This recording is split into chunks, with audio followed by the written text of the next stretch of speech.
Hey, what's up, everybody? This is Gary Holt from Exodus and formerly from Slayer, and you're listening to The Razor's Edge.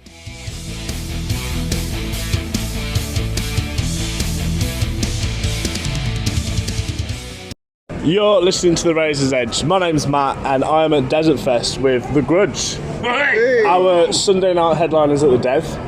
Thank you all for coming out.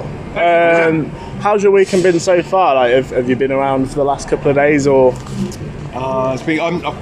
One, two, quick head count. I'm the only one that's been here for the duration. Yeah. It's been great. Been fantastic. You know, it's DesertFest. Of course, yeah. Just been getting into it. You know, checking out bands and doing the thing you do. Yeah. It's all good. Are you the types to come every year to these kinds of events? I used to come to a lot. Well, I sound like an old man, but I used to come to a lot of DesertFest. Yeah, sort of religious thing, but and a lot of the desert scene stuff. But yeah, I've been to a lot of this over the years. I think from the beginning, probably. But Yeah. It's cool. Yeah, my first time here was when we played 8 years ago. We were second band to open up the day at the Underworld, wasn't it? That was my first taste of DesertFest. I've been here a couple of times since. Not enough to should. Yeah. So slap on the back of the hand for that. Yeah. Too good. You're here now. You're a regular, right? Huh? You're a regular, like Well, yeah. Do you know? Here's a story. The first time I ever came to DesertFest, I won a competition. Oh yeah. Yeah. Jamming. I can't remember what I had to do, but it was something really simple. You know, it's like a like and share this post. Yeah. So, I want to go to DesertFest because. Anyway, but I don't know why I'd never been. But it was when Boris were headlining. This is a few years. I'm going to say 7 or 8 years ago. Absolutely fantastic. I've tried to get back every year ever since. Of course. Well, it's about 6 months since Barrel Full of Smoke, the last EP. And Is it really? according to my research, yes, it's about 6 months. You've done research. Well, I had to do something. You guys seem to have been pretty prolific, to be fair. You know, there's a couple of singles the year before that, and I know you've done a full-length album. Do you think you could do another album? Are you thinking about the next release already, or is it all focused on getting this EP out in the world and on the live circuit? The thing is, we get overexcited. We get a few songs done, we're going to a studio recording them, intending to put out an album. After going back and doing some more recording, get so excited with the results, just want to release it. Yeah. That's true. I think it's whether or not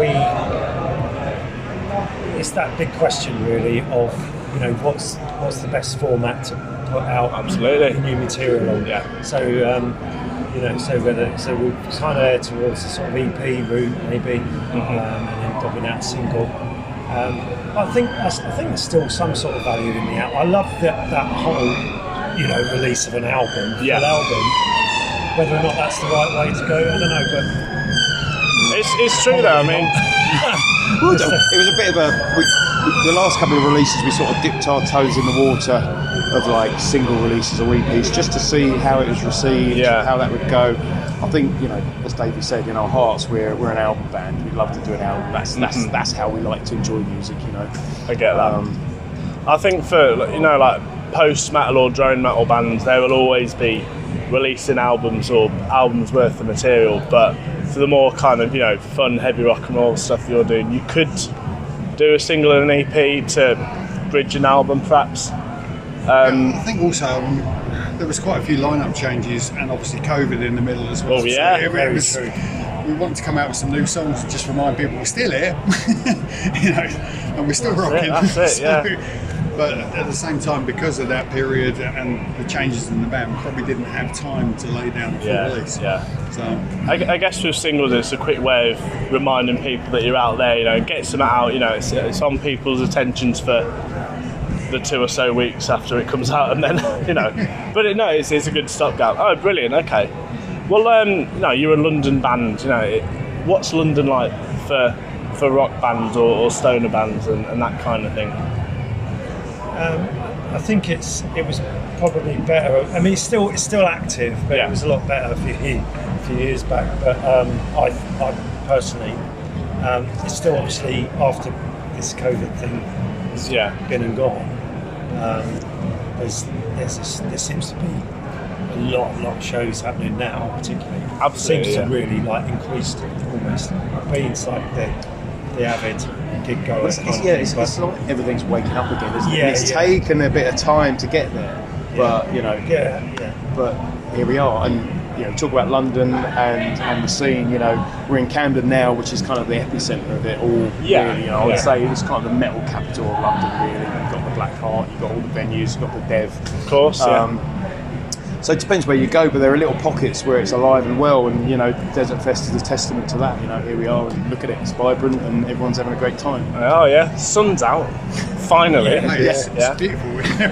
I think we're spoiled for live music in London.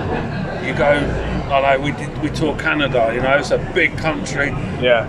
Some town might have one venue, and people come for miles. Whereas we used to do is hop on a train or a bus in London, and you're there within the hour. And there's so many venues. Yeah. So I think we take it for granted in London how lucky we got it. And do you think that's a bit of a double-edged sword? How much there is going on? Because like you say, in the small towns, everyone's going to be there. But I think you hit the hammer on the nail. Yeah, I do. I think, like I say, people are sport and they take it for granted. And these people, they go to we play the Dev and it's free gigs. People just go. They'll spend their hard-earned cash and rip off beer prices. Right. Yeah. And they won't buy your merch, and that's where you're making your money. It's true. It's a shit business. There's no money in it. It's a shit business. You'll find out. As old Les McQueen said. And what do? Do you buy someone's t-shirt as 20 quid, or do you buy a couple of pints and have a good night? It's fucking pricey. So we're spoiled, and as the punters go, they just take it for granted. No offence to the punter. Of course not. We're spoiled. They're spoiled. We're all sport in London. That's nature of the game. I mean, it's that and clashing with the fact that everyone's skinned at them. Yeah, no one's got No one's got any excess cash. Yeah. It's you're going to take them expensive. from us, isn't it? I'm sure. You're going to raid the Finch. I've already done that. Getting the water in. Brilliant. Okay. Well, you guys are a heavy rock band. What would your kind of dream support slot be if you could play with anyone? Clutch. I think. Yeah. Love to support Clutch. Or Corrosion. For me, Corrosion would be really the band. I'll take Clutch. Take Clutch. Yeah.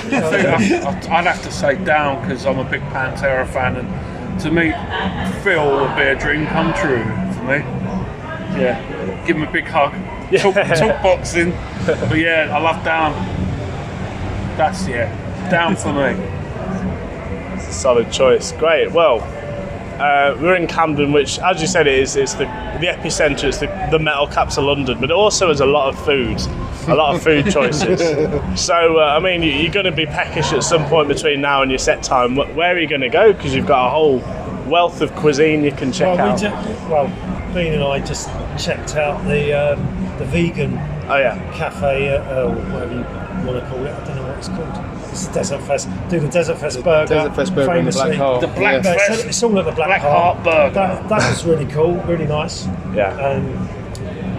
But normally I'd probably head over to Woody Bar and Grill. I'm probably going to go more traditional. And I probably still will. A bit later. Next door of the It's just opposite the Underworld. You've got to shout out to Woody Grill. We'll be going there soon. The store. And there's the King next to the Underworld. Next to the Underworld, there's the King of Falafel. King of Falafel next door to the Underworld. That's all right as well. Yeah, the falafel. We went to that one when we were at the Underworld with you guys last year. It's all right. It's not bad, is it? Yeah.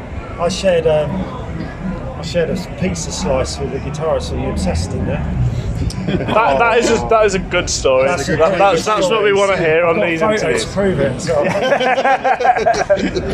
Brilliant, guys. It's been a pleasure to speak. I hope the set goes well. Cheers, man. And thanks for your time. Cheers. Thank you very much. Oh wow. Cheers, mate. This has been The Grudge at DesertFest.